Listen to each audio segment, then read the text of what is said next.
Hello, today I just want to talk a little bit about the Funimation Crunchyroll deal. If you do not know, Crunchyroll has been sold to Funimation and Sony, which I think is absolutely terrible for all of us anime lovers.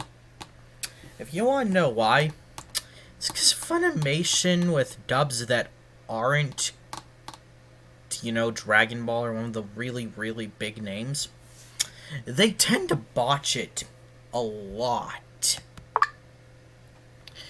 I'll give them credit that they actually are really good at finding talented voice actors and at actually marketing the shows they get. So, good to them for that. And I will give them credit that they actually did manage to make anime more readily available for most people. However, that's kind of where my praises end.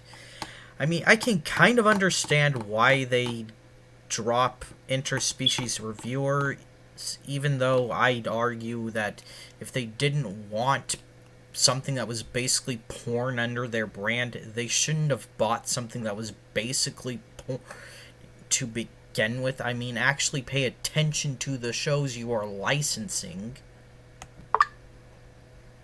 But before that, they pretty much screwed up Dragon Maid. The sub's fine, the dub, oh my god, some of the changes they made are just nonsensical.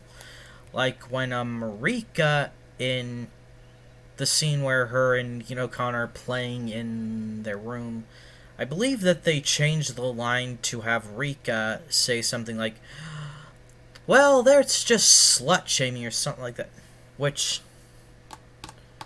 doesn't fit Rika's character at all.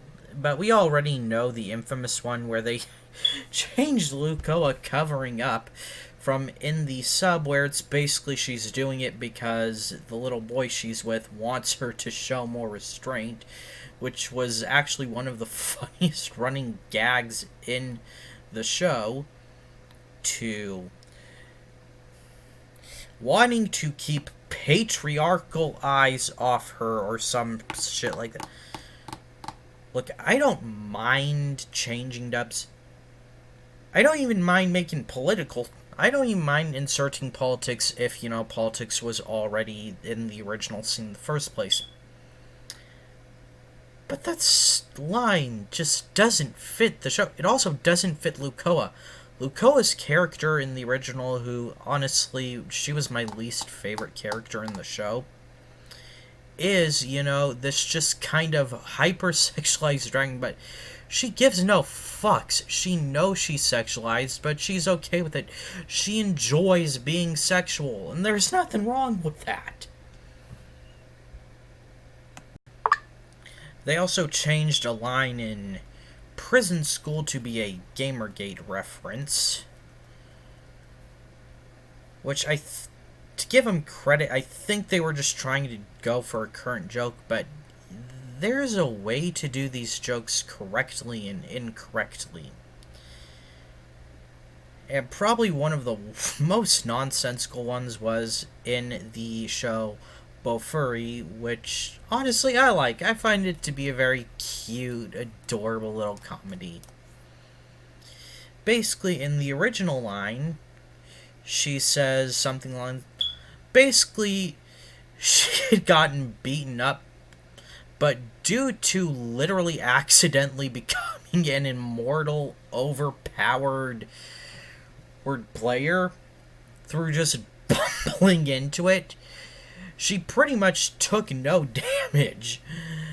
Basically, she said something along the lines of, well, I took a poundings, but I liked it. Then got all flustered and looked down and she realized what she said. They changed that to, I got beat up, but it wasn't bad or something like that, which, no, why would you change a perfectly cute, innocent little joke? And here's the thing. They're probably going to change a lot of Crunchyroll subs too, and Crunchyroll has its problems, but I'll give Crunchyroll credit. They got some pretty damn good subs, and usually the subs aren't drastically altered. I mean, I do wish they'd stop buying censored versions of shows that are very lewd, because it kind of misses the point. But yeah, for me personally, I'm gonna return to piracy. I mean, it worked well for us for years, and here's the thing: piracy isn't gonna do that much damage to the industry. You actually make more money for the anime industry by buying DVDs and Blu-rays in the first place.